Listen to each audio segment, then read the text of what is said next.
Implicit differentiation is used when y is defined implicitly as a function of x, rather than explicitly. Because y is a function of x, we must use the chain rule whenever we differentiate a y term.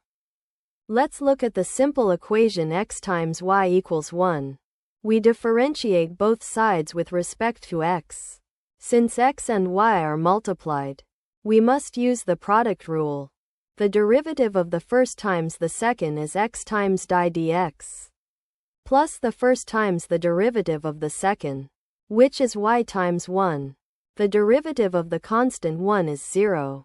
Now we simply isolate the di dx term by subtracting y from both sides. Dividing by x gives us our final derivative, negative y over x. Here are the general steps to follow for any implicit differentiation problem. Step 1. Differentiate both sides with respect to x. Remember to multiply by di dx whenever you differentiate a y term.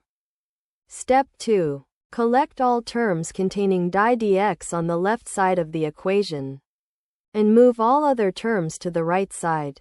Step 3. If there are multiple di dx terms, factor di dx out. Step 4. Divide to solve for di dx. Let's differentiate y cubed plus y squared minus 10y plus x squared equals negative 5. Differentiating term by term with respect to x. Notice that every y term gets a di dx attached to it due to the chain rule. Next, we move the positive 2x to the right side by subtracting it. We factor out the common di dx from the remaining terms on the left. Finally, divide by the polynomial to isolate di dx.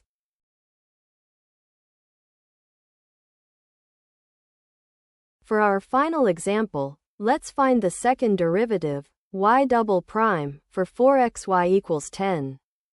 First, we find the first derivative using the product rule.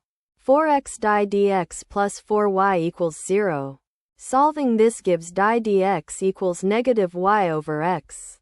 Next, we take the derivative again. Using the quotient rule on negative y over x gives this expression. Here is the crucial step.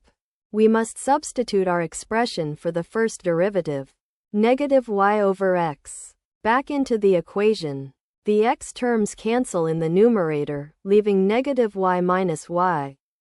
This becomes negative 2y. The external negative sign cancels it out, leaving a final answer of 2y over x squared.